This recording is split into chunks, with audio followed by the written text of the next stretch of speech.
Hello, good evening, and welcome to the Super Lessons F1 podcast. My name's Rodney. And my name is Zach.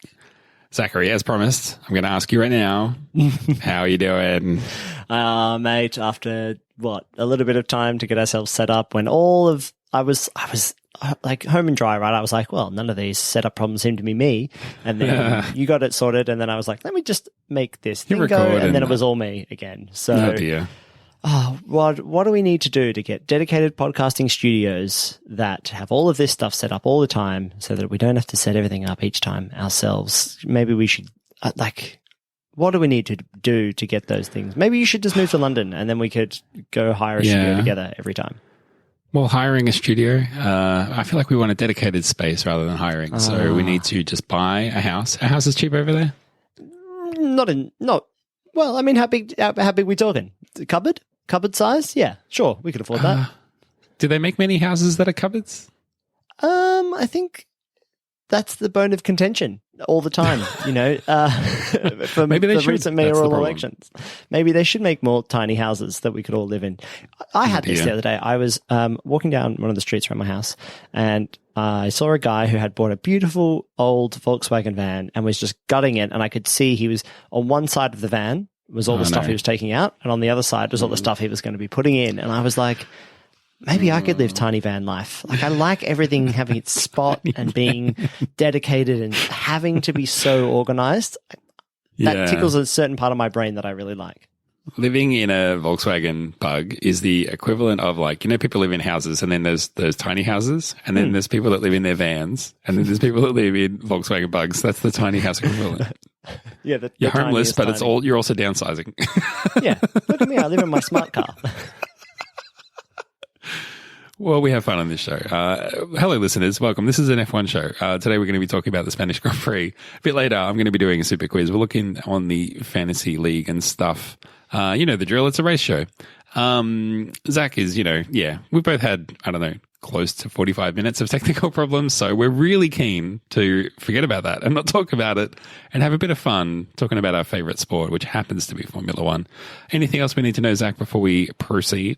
But what about how are you? I'm also okay. Lovely. Good. Listener update done. We're all fine. Yeah, I don't know what to say. Oh, look, here's what I would say. My daughter's been sick and she's been waking up at 5 a.m. a lot lately. And today, I don't know what we did, but she woke up at like 5 o'clock. She said, I want to go sleep in my own bed again. I was like, okay. So we did that, and she slept for about 45 minutes. And she woke up and I went in thinking, well, this is it. She's going to want to get up and it's going to be time to make some breakfast and stuff. And I got her back to sleep again, and she slept for another hour and a half. What? The first time I've been in bed past 8 o'clock in probably 3 weeks. So I actually, I don't want to say I had lots of energy today, but I did not have a surplus, a deficit. So that's a plus. That's been a good start for me. That's great. And I'm glad you could dedicate that surplus or not deficit energy to this show.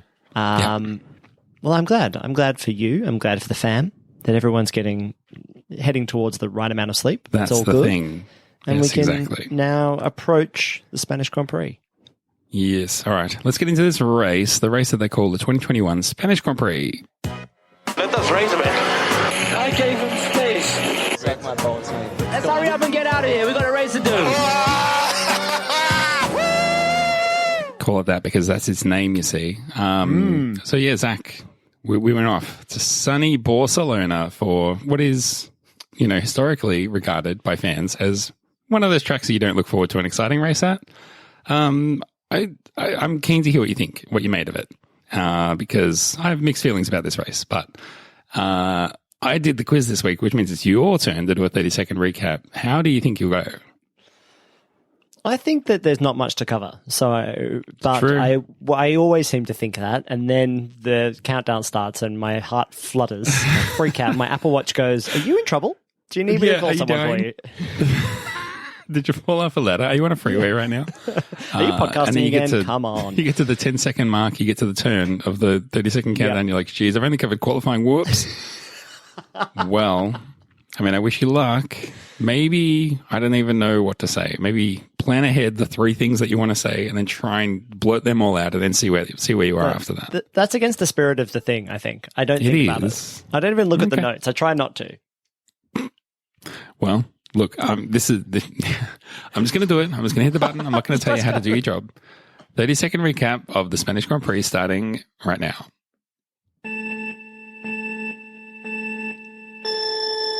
You're right to call it Barcelona because what a snooze fest in those middle overs. It was great at the start. We were all like, oh my God, Max Verstappen, he's gone past the leader. It's going to be a whole new thing. And then it kind of was. And we had Hamilton chasing around Verstappen. And then we had some pit stops. And I was like, oh, should we have these pit stops though?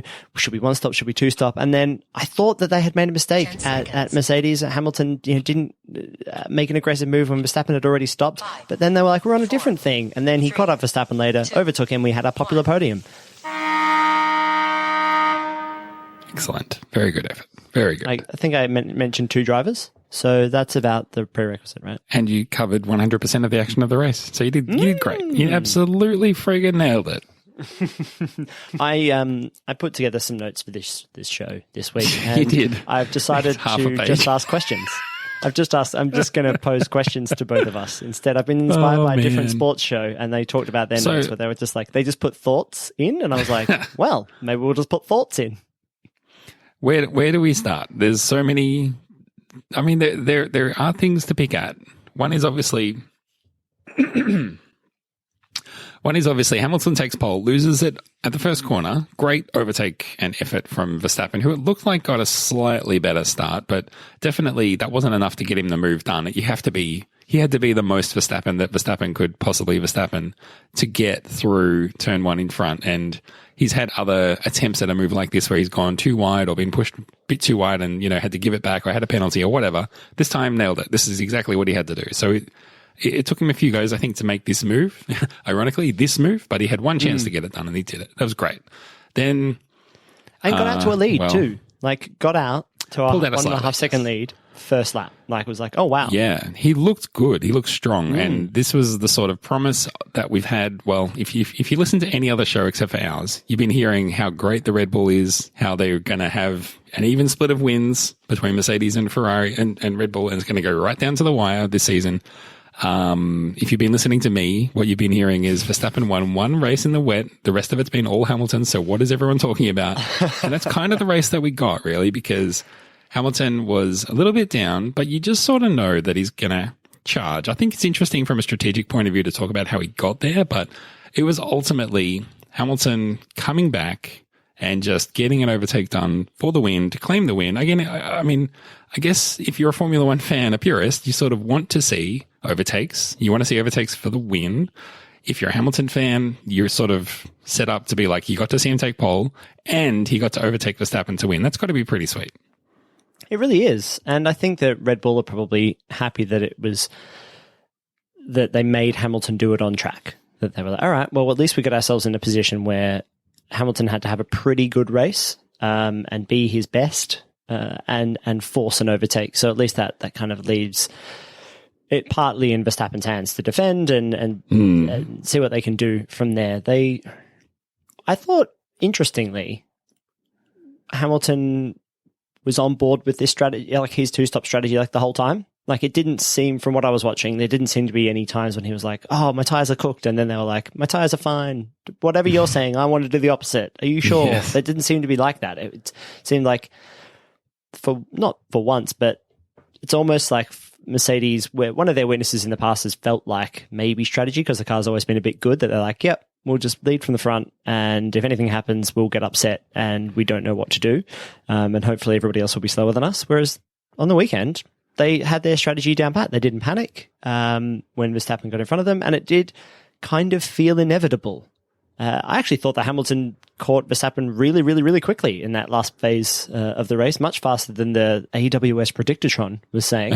Yeah. I looked away, and then I looked up and was like, wait a second. He's only 0.5 of a second away. How did that happen so fast? I had 100% the same reaction. I was watching it on my phone as I was doing work on Monday morning, catching up, rewatching the race. And then it got to the point where he was in striking distance and we sort of knew he was going to get him. And I was like, okay, I better just stop work and watch the next 3 or 4 laps because it's going to happen. And then it was like, oh, boom, it's done. Okay, well, back to work, I guess. It just seemed like Hamilton and Mercedes in particular know how to pull this strategy that gives him that advantage of fresh tires, and he knows how to use them and when to use them and how hard to push when he has to. And I think the interesting thing for me is the obvious question is when Verstappen pits, and I think there was a problem, right, where he had a long stop. It was like 4 seconds or something. And then you think, well, hang on a second. Why doesn't Hamilton pit straight away, cover it off and claim track position? And it's obviously because they had this master strategy of, no, let's not do that. I guess he could have easily pitted and taken the lead. So the question is, why didn't he? But if you think about the strategy they actually did, going long, giving him a big delta between his tire life and Verstappen's and then chasing him down, I wonder if there's a bit of the mindset at Mercedes that gives not only Hamilton the best chance of doing it, but these, like, especially the Mercedes, is not built to follow, right? So you need to have a huge advantage if you're going to overtake the car in front of you. So, I mean, why not stop when Verstappen stops and has a problem? Well, what if they stop and they have a problem? Then they're stuffed. Yeah. Obviously, they're just going to follow Verstappen around the rest of the day. It might be what they think. Yeah. As opposed to, let's run another, I don't even know how long they ran, 5 laps, 10 laps or something, but it was enough. And then they were able to stop. They stopped the second time, I think, something like that. Yeah. And that was when he really just threw the hammer down. But he needs that big advantage to he almost just goes past him as if he's kind of standing still, right? So they obviously favor that scenario rather than just mirroring what the other team does and reacting to it, because they're just going to be playing follow all day and they just don't seem confident in that scenario. Yeah, I think that's the change. I think you've got that exactly right. Wow, sorry, I was just totally distracted for a second there. Because I tend to we don't do video when we do these recordings, and I tend to gaze out my window whilst I'm listening to you to really focus. And a guy on a Vespa just pulled the longest wheelie, like popped the wheelie like the whole street. Like it was just like, and he's driving towards me, so I'm on like a corner. I look down a road, and this guy, he just like, one minute he's scooting along and then just front wheel up in the air and just powered the whole street down. I was like, who are you? Who is he showing off for? Who is that for? Maybe he's just chasing his own bliss, right? Just doing it for himself. He's just living his best life. Valtteri Bottas is doing his own racing for just himself. No, we'll come to that. I think you're right. I think that Mercedes have really decided, it's like, all right, if we're going to follow, we don't want to do that for very long. So whatever we can do to not be following, we will do. And so it was probably a gift for them when Verstappen stopped, because they were like, oh, that's nice and early. That first stop, we can, your tyres are going to be, go the other way. You're going to have to go long on that second stint and your tyres are going to be effed probably for the last 10, 15 laps. We'll just go the other way because Hamilton can seemingly, I mean, he drove a whole lap with a deflated tyre. He can drive a car with like no grip. He'll complain about it, and that's what I was saying. He would usually complain about there being no grip, but he can just turn in great laps. And so, yeah, Mercedes are leaning into their advantages as opposed to trying to just be arrogant on a race weekend. And I think that's when we see Mercedes at their best, right? When they're actually challenged. But what that I think has inevitably meant is that we've got these two outstandingly talented drivers at the front, in Verstappen and Hamilton, and poor Valtteri Bottas is just an also-ran. Just can't really be found. And you know, I've said a few times that I think Perez is the kind of driver who could maybe push Bottas and apply a bit of pressure. That didn't really happen this weekend, but it probably will continue. And we just didn't really see anything from Bottas. He did have to get out of the way. They kind of don't hold Hamilton up. Bottas, and he, 2 or 3 corners and then scooted over to the side. There was talk on the commentary that was like, oh, Hamilton had to pull a real overtake there. No, he didn't. He pulled a real overtake on his teammate. That's not a real overtake. Like if he was trying to overtake Vettel there, Vettel would have like tried to close the door on him, or Verstappen probably would have done the same. Whereas Bottas was like, all right, well, you're next to me. I guess I'll just take my foot off the accelerator a little bit and look, off you go. Bye. Yeah, that was an interesting one because I got the vibe from it that he made it a pretty easy deal, but he didn't want it to look like it was an easy deal. You know what I mean? Like he sort of pulls over and is like, go through, like he basically opens the door and then basically just tries to kind of run in almost at the same time. But at the same, when he's still like, well, I let Hamilton through, but at the same time, they're going through shoulder to shoulder through the door at once. Yeah. It was a weird one. Wasn't really defending, wasn't really leaving it fully open either, but it was maybe even just a bit of a message to the team, like, I'm just not happy about this, but I didn't feel that it was a full-throated FU to the team either, so I don't know, just sort of stuck in no man's land. Yeah, I don't know what else to say. I mean, again, there's some intent there, but just not a lot of speed from Bottas. But they were telling him, hey, keep up that speed and you'll overtake Verstappen. And that's when Verstappen was leading. And it's like, well, where did that go? Absolutely nowhere. That is it, right? What's the difference on a race weekend like this between Hamilton and Verstappen and Bottas? Like, Verstappen. The difference is we're not at the Russian Grand Prix. Yeah, maybe that's it. Yeah, and whatever concerns we had about Mercedes not being really fast, we can put those to bed because they are really quick. And look, that's not to say that Red Bull hasn't made huge gains. Like, they look really quick on the straights too. Those speed traps are really positive. That car looks good around all parts of the track. But Mercedes have got that little bit extra, like always. Yeah. Anything else you want to say about Perez? We sort of touched on that, but then we moved on. Because I don't have anything. No, I mean, it's still struggling, solid though, I think, to find it. Like, he just doesn't seem to be, like, week in, week out, doing 90% of the things he has to do. It's kind of like, well, did 100% over there, 75 over there. Oh, on aggregate, that's pretty good, right? It's like, just pull it together, bro. Yeah. When did he qualify? Qualified 8th. So Formula One has that down as Formula1.com has in their race recap has that as a recovery drive from 8th up to 4th or whatever it was, 5th. Sorry, he said he was not feeling well.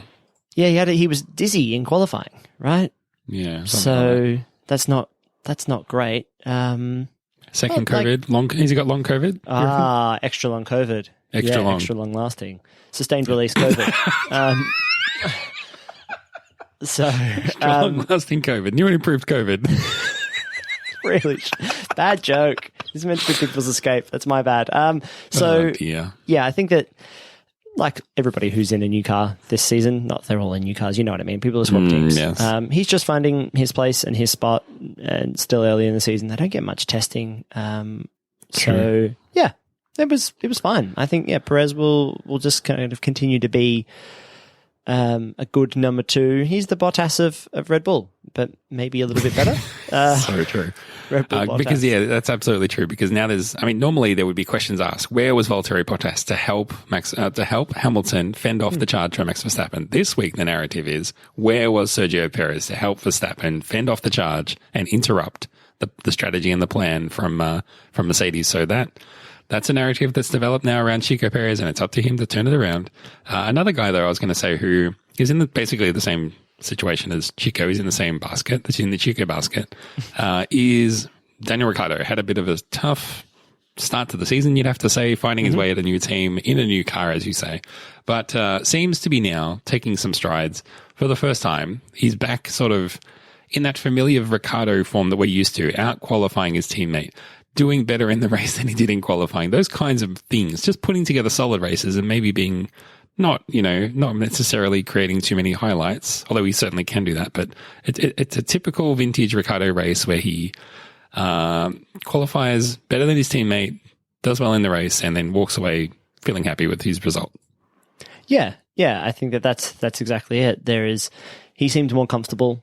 The car's starting to come to him a little bit, and he's he said towards after the first couple of races that he's had to adjust his driving style to get used to the car, which I always think works in the short term, but in the long term, you're not going to make him a different kind of driver just because of the car, because the car's the kind of variables that can actually change, whereas your driving style has kind of got you this far. He's pretty deep into his career. His driving style is the thing that you would hope that he could rely on, and it would be his like comfort zone that he brings to the race every weekend. And obviously you try to go a little bit outside of that when it needs it, but that'll only get you so far. So it was nice to see that the car's, in his mind, is starting to come to him a little bit. Feels a little bit more in control. He just needed a rock solid race weekend just to remind him that he's fine. And now he can start looking up the grid a little further, I think, because it's pretty congested after Bottas, after the podium.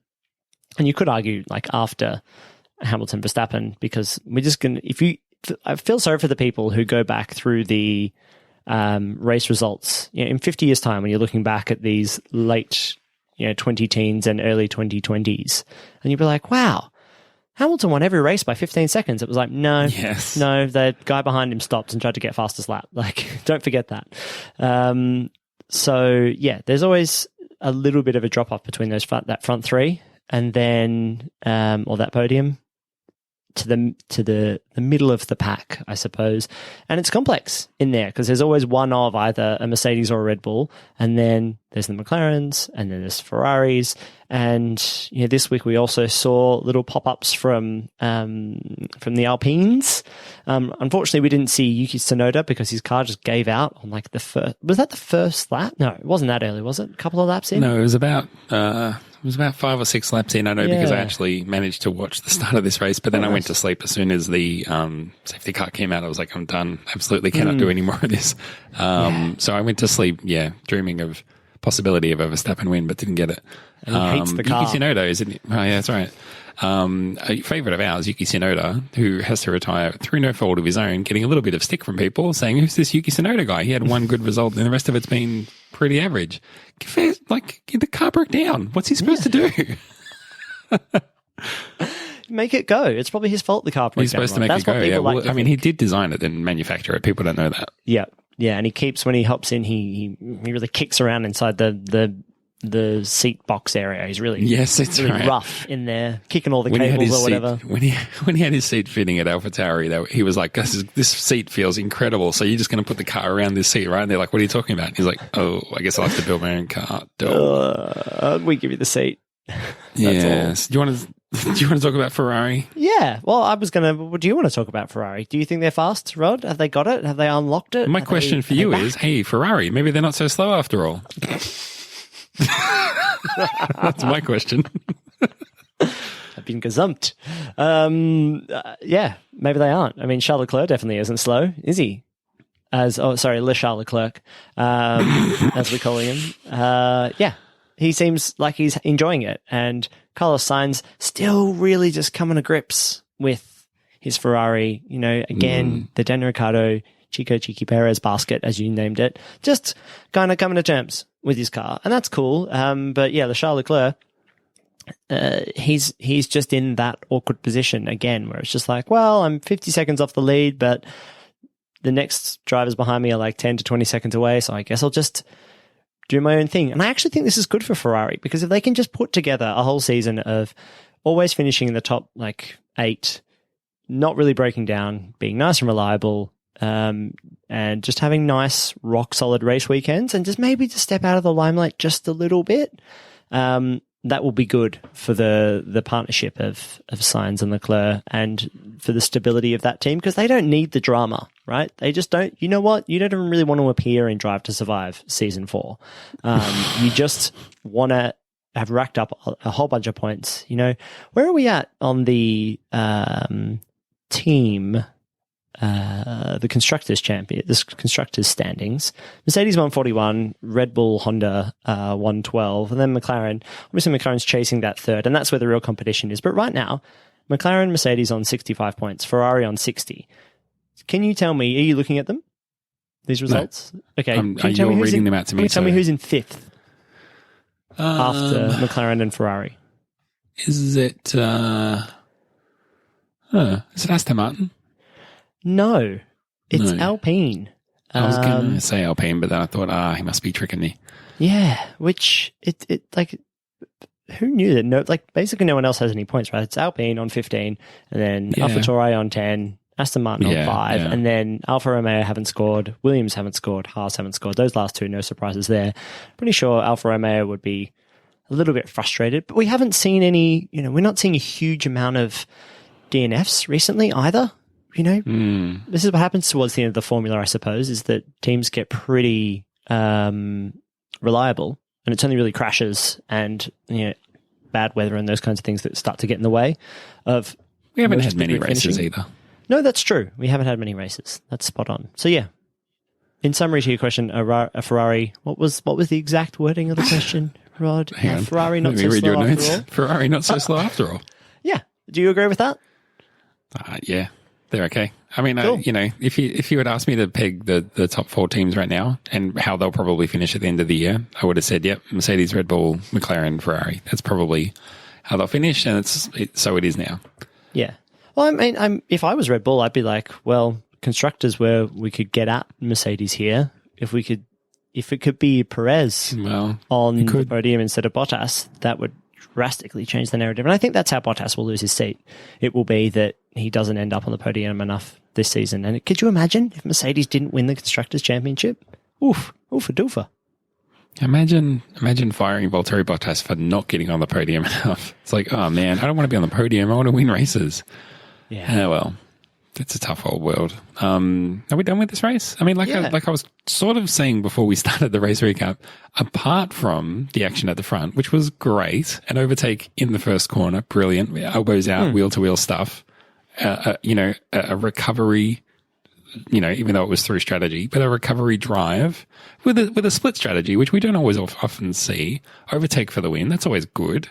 But really, apart from that, it's slim pickings for the rest of the race. So, I mean, you got something. It just wasn't, Not everything. Not enough to make Not everything. No, it's true. And look, Formula One is often like that, right? It's a Formula One races are a sport of highlights. It's not always going to keep it's fixed to every single lap. Thank goodness that happened. Otherwise, this would have been a really dull race. But then there's other races where there's action up and down the field, except Hamilton's wins at lights to flag, and you go, that's boring. But you can kind of move past that and talk about all the other stuff. But this week, the total opposite. Maybe we just do our thing and keep on moving. Do you want to get on to Fantasy Focus? Yes, please. Or should I say Fantasy Focus? And we'll have a look at the race and the standings in the league. I've got the race up. Do you want me to do that? Yeah, you go with the race. I'm going to get the league up. Although it has just struck me that I don't think I did my predictions this week.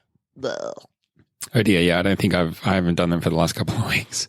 It's been a month, folks. So many good performances. How do you possibly pick between them? I guess you just pick the top three, which is what we usually do. Number 3, Team Blue and Gold by Lee Boy O'Donnell, 190 points. Tell you, there's only 3 points splitting the top three. Well, I guess 4 points. Depends how you count them. In second place, 2 seconds dead. Love that team name, by Glowing Rotors. And then top spot this week on a mighty 193 points, Pirate Team Radio by Modus Opposandi. Well done, Zandi. Now I'm doubting that her name might be Zandi. I think it's Zandi. A great performance. But yeah, 193 points, 192 points, and 190 for the top three. Incredible. It's just incredibly tight and close up there. It's, this is the thing. It's probably bonus prediction points that have made the difference here. So it's a good reminder, everybody, get those predictions in. Let's have a look at where I was this race. Spoiler alert, it was bad. Down in 67. Ooh. Yeah, real bad. This was not a good one for me. Not my best. That's okay. Don't worry about it. Oh, I can see you. You're in 62. Oh, well, as long as I'm in front of you. Again, only 3 points ahead of me. Yeah, that's what counts though, right? The words of Toretto. Intro miles. Doesn't matter what you win by, Rod. Speaking of winning, the top 3 of our Super License Universe League. Overall, we have Hawkmoon Racing, who has held position in this tumultuous time of fantasy predictions. Hawkmoon Racing from James Ward has held on to third position at 649 points.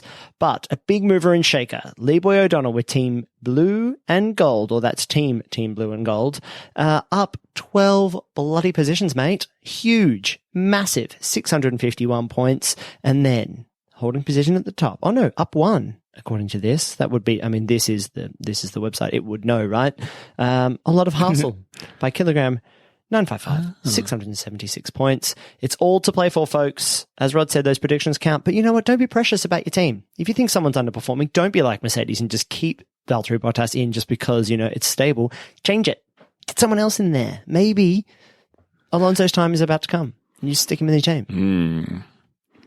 Yeah, I've made my decision. This is the week where I make some moves because, I'm not winning with the team I've got, so I need to change it up, mix it up. Not this is it, good. And maybe next week we'll be reading out some different names. That's all I'm saying. That's what I'm hoping. And hoping and wishing. Thanks to everyone who played fantasy with us this week. Again, get those bonus points in if you fancy them. It's free points that are up for grabs. That's free points. It's free points. 1, 2, and 3 points. Shall we leave the fantasy league behind us and do a super quiz? Yeah. Boom, boom, boom. We will accept a couple of questions. Should one only win one? Would one want to have won that one in round 1? Can you repeat the question? Zach, we talked about Hamilton a lot and Max Verstappen a lot. Did you notice anything weird about Max Verstappen this week? Did I notice anything weird about Max Verstappen? Maybe not weird, but was anything noteworthy about him generally? He was, you Something know what? about the number of races that he's raced he looks somewhere. so muscly this week. So really paying attention. He looks fucking ripped. This week we're doing a muscle quiz where I work. ask you what muscles has Max Verstappen been working on over the week, over the off season? Which ones are up? Which ones are down? This is the muscle quiz. This is the super muscle. I'm going to flip This it is on the you. way. I'm going to flip it on you. Name 5 muscles. Sorry, name 1, 2, 3, 4, 5 muscles. Pectorals. Yep, 1. Ding. Hang on a second. Biceps. Yep. What are abs called? Abs? Are abs just called abs? Abdominals. Yeah, abs are abs. Yep. Abdominals, but yeah. Glutamus maximus. Gluteus maximus is maximi. That's 4. Calf, one calf more. muscles. Calf muscles. calf muscles are surely just called calf muscles. That's a cluster. Calf is a cluster of muscles. Calf muscles are actually, I think, about 5 different muscles. Well, then, no, if you'd known all of those, that would have been your 5. Biceps and triceps. Maybe Ah, biceps and triceps. triceps. Yes, Come on, baby. triceps to tops. I win. 5. That's not bad. That was hard work. That was hard work. I'll tell you what. Tell you who's been working hard, Max Verstappen. Not on his muscles, but on the number of races that he has had for Red Bull. How many races do you think he's done for Red Bull since joining? Since joining. I mean, he's probably been there, feels like he's been there for 10 seasons, but it's probably only like 5, or there's like 20 races. 100. Some kind of noteworthy number. 100? Yes, 100. Well done. So this weekend was Max Verstappen's 100th time out for Red Bull Racing. So, including that opening question, which went so smoothly, I've got for you 1, 2, 3, 4, 5, 6. So there's 5 questions remaining about the Max Verstapptonne, the 100 races that he's had at. So you're not the only one that can come up with bullshit pun names for quizzes, mate. Move over. It's my turn to shine. A couple more questions about Max Verstappen's first 100 races with Red Bull Racing. Are you ready? Yes, please. We all remember Max Verstappen's first race for Red Bull Racing taking a memorable win at the Spanish Grand Prix this race, but back in 2016, he also set 3 new records on that day. Can you name them? Think something about his age. Yep. He was the youngest driver to win a race. Mm-hmm. Wow. The youngest driver to win on debut. Well, he wasn't on debut. Do you mean on debut for a team? Yeah. Well, he may have been, but that's not officially recognised, I don't think. Youngest winner in Spain?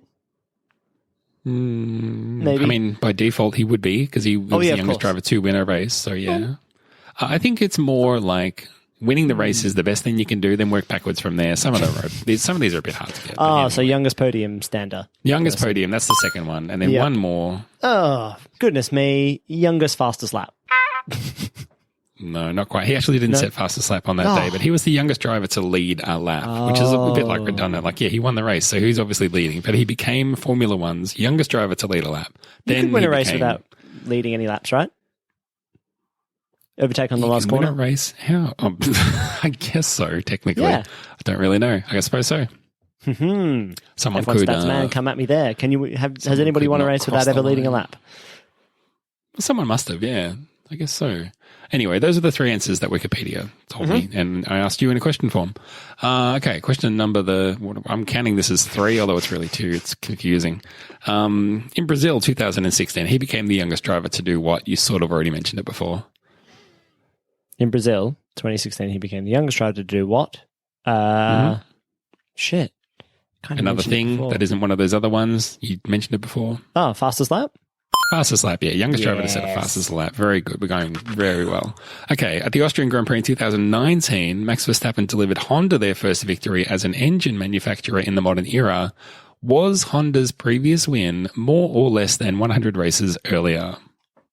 Oh, God. I'm going to say it was more than, because they've been out of F1 for a while, so more than 100 races previous. Yeah, easily more than 100. I was going to count them and then I stopped because it's so much more than 100. It was 13 years. Jenson Button fluked the win in Hungary in 2006. That was the last time a Honda-powered car won a Formula One Grand Prix until 2019. So 13 years, it's way more than 100. Anyway, yes, well done. But keeping on the 100 vibe, you see what I'm saying? Like just keeping on that whole deal. Was it the Honda Dreams car? It was, wasn't it? Honda Dreams. Earth? Boy, think it might have been Honda. Yeah. I don't know about Honda Dreams or Honda Earth. Could have been. So, at a WeWork in Waterloo that I've done some work at, there is a front wing up on one of the lobby walls on like the 8th floor. So if you want to see a bit of F1 memorabilia and you happen to be in Yard Street in Waterloo and you can get into the WeWork and up to the 8th floor, when you come out of the lifts, turn left, there is an Earth Dreams Honda front wing just up on the wall. And I went up and it's like, doesn't have anything written on it, doesn't say whose it is, but it is the Honda Earth Dreams front wing. I don't know why they have it, and I don't know why it's there, and it's got no plaque or anything. It's just wall art. So, wow, well done, Honda Earth Dreams car. You are now just art. Very good. You got sparkling water on tap there? No, but beer, as of the 17th, will be back on tap there, which is nice. Oh, that's very nice. We got sparkling water on tap in my new office. Runs out so good. Very early, though. They refresh at the start of every week. And by Wednesday, there's a little sticky note on there that just says, sorry. We out. So you got to get in quick. But anyway, what are we talking about? Oh, yeah, Max Verstappen. It's your quiz. Okay, 100 races. So, apart from his 100 races, Max Verstappen also brought up another ton at the 2019 Hungarian Grand Prix with what achievement, Zach? Another ton. Less, I'll give you a clue, less of a personal ton, more of a kind of a collective ton. Oh, is it 100 wins for Red Bull? No. That'd be a lot of wins now that I think about it. It's a lot, yeah. But that would make sense. Not win related, some other stat related. Was it 100? Not wins. Not was it? No, he would easily have 100 points. Did he? 100 poles for Red Bull. More information, please. 100 poles for Red Bull? Yeah. Well, no. Don't 100 poles for Honda powered cars. No, you've had too many chances now. So, Hungarian Grand Prix 2019, actually quite a long time after Verstappen's been around in F1, but also at Red Bull and even winning races. But it was the first time that he took pole position in 2019. And in doing so, he became the 100th different Formula One driver to claim a pole position. And of course, the first Dutch driver to claim pole position. So 100 pole sitters, one Dutch pole sitter. They'd stack up pretty high, 100 pole sitters. They would. Imagine that. Wow. Anyway, let's bring this baby home with one last question. Mark Webber, remember him? Mark Webber. Lovingly. He drove at Red Bull for a while, and so has Max Verstappen. Question for you, Zach, is who has more wins for Red Bull Racing, Max Verstappen or Mark Webber? I feel like Max Verstappen, whilst he's won a handful, he's usually not the guy at the top there. It's the exception, not the rule, with Verstappen winning races. So I'm going to say Mark Webber won more races. Has, at this point in their careers, because Mark Webber's coming back. Mark Webber has won more Please hold all times. tickets. We're not paying out anything. We have to wait until they die. There's always a chance. But then Honda might launch the Honda Ghost's car. Honda Ghost, I can't wait. Could be The Honda driving Earth that. Ghost. Yeah. Spirits. Mark F1 Webber. Spirit. He's won more races, regardless of how he's Webber at the starts. So Mark Webber, in his time in Formula One with Red Bull, claimed 9 wins, and Max Verstappen has now claimed 10 wins for his career. So they started this season equal, and then Verstappen won 1. He just edged ahead of Webber. Incredible to think that, because you think of this amazing firebrand talent that Max Verstappen is, and he's only 1 win ahead of Webber, who people consider as a joke. Yeah, exactly. And Webber had the best driver of the time as his teammate. It's true. Don't you miss the good old days where teams had 2 good drivers and they would battle it out to win races? Those were the days. I mean, the thing is, you could think back to, I guess, Hamilton and Rosberg did that a little bit, but they weren't. I mean, I guess that's a pretty apt comparison, really, actually. Hamilton, Rosberg, Vettel, Webber. But is there any other team that was like right at the front with 2 good drivers? Not in our timelines, not in the time that we can think of. People will be like, well, what about in 1972 when there was Glitzenberg and Herfordurf, the famous Dutch driver, and they each won a race. They just went backwards and forwards the whole season. equally shared them them. out. And they had to cut the trophy in half and share it between them. Actually, it was a wreath back then. There was no trophy, so they cut the gold wreath in half. And then they got really drunk together at the track with everyone else because it was such a traveling circus back then. There was no COVID. Yeah. Memorable times. Well, out of 100, I would rate you, 7. about 90, 95-ish out of 100. Kind. For the Max Verstapptonne quiz. That's it. We did it. That's fresh on a Rotten Tomatoes basis. Nice. Exactly right. Thank you. That's absolutely the metric that we use here to rate the quizzes. So, Super Quiz is done. Zach, it's time for us to offer one final thought to leave the listeners with this week. Anything bouncing around the old noggin? Yeah. Toto Wolff got on the radio to Mr. Massey, the race to say, see you in the gym. Guy. Work on your muscles, biceps, triceps. See you in abdominals, season 4. Glutes. Yeah, we were going to work all the calf muscles, and then the hamstring muscles, all of them too, and then the arm muscles. Oh boy! Imagine that. I mean, you're a personal trainer. You're like, now, come on, let's do some curls and really work those arm ones. Today's arm ones day. That's why you come to me. I know all the moves, but I don't know the names. I just don't know the words. I don't have your book learning. Yeah, God. Yeah, the world is my gym, God. By which I mean, I learned exercises by watching people on the street. Want to watch me do a wheelie on my Vespa? That one's How good far for do you the reckon arm I can muscle. go? I love the idea that this personal trainer is like just showing off, being like, yeah, but you know what? Oh, you think you can do 2 curls? Great. I can do 20. All right. This is how you do it. 2-0. It's bullshit. Yeah, I didn't know that Toto was Wolff the on thing the that we radio. could listen to. Toto Wolff I pressed the didn't know button there was a thing they could do. and was like, hey, blue flags. We're fucking our race over, mate. And we didn't get to hear the response. Don't know what the right of reply is like in Formula One race weekends. But I knew that it was something weird because the on-screen graphic came up and I was like, that's not the regular radio graphic. It was like half bluey purple and half like white red. And I was like, that's not team radio. That's something else. And then it was Toto in his lovely soothing accent. And he was telling off the race people. And look, it's weird too that they had a graphic to play with it as well. Like they obviously, it wasn't like a thing that they were caught short. Like, oh no, Toto said something. The one time someone says something interesting and we don't even have a graphic. They were like, no, we're ready. No. Is this a new thing that they are putting on the race for us to learn more about on the race broadcasts? Or did they luck into that radio call? And they were like, because, they're scanning the airwaves, trying to find all the radio calls, which is not true. They can hear every single radio all the time. And I think all the teams can, right? Isn't it just like they make all the data available for everyone? Yeah, I think they didn't used to be able to, but I think now they can. Yeah, because they didn't want to. There was so much energy being like put into like scanning everybody's radio frequencies and trying to catch people out. So it was many just like, just make it all scripts, available. so many rehearsals, sound effects. It's incredible. It's like a whole podcast. And everybody has everybody's GPS data, all that kind of stuff. So this was nice. I thought it was cool, and I want more stuff like that. Yeah. I think anything new is, for people like you and me, it's interesting, I think. So, yeah, bring it on. It's good shout out that I had forgotten. Very well done. My thought is, I didn't mention it last race, but I was picking up on a whole bunch of Hamilton bias from the commentators, really weird word choices. I think there was something like, really? Hamilton overtook Bottas, and I think it was Ted Kravitz. This is last race. Ted Kravitz was like, Bottas just doesn't seem to have the speed today. And they were like, no.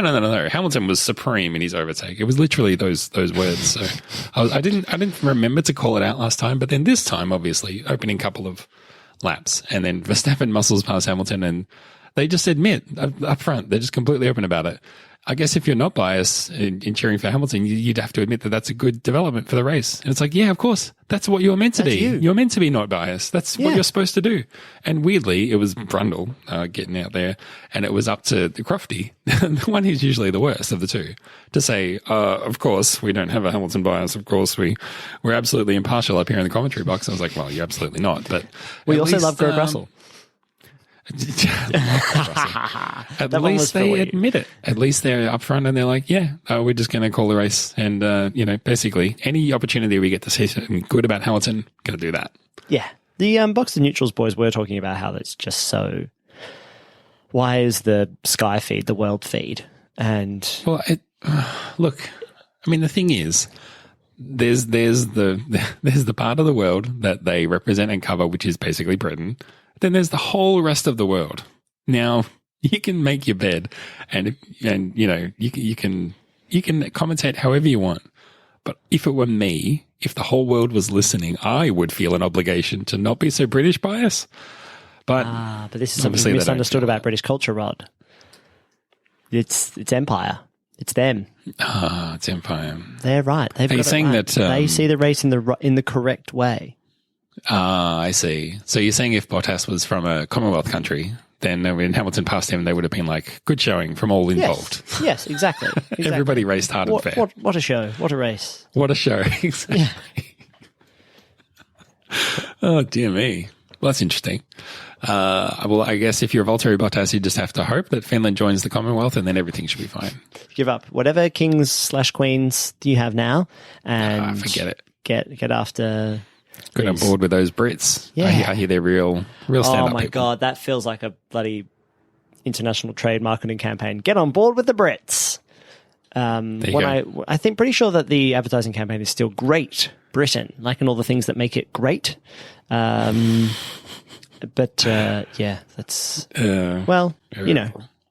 it's all fine and good, and we've got how many weeks until we can look forward to? Well, you can look forward to any race you like. Really, I'm not going to be so biased to say. Yeah, if you want to.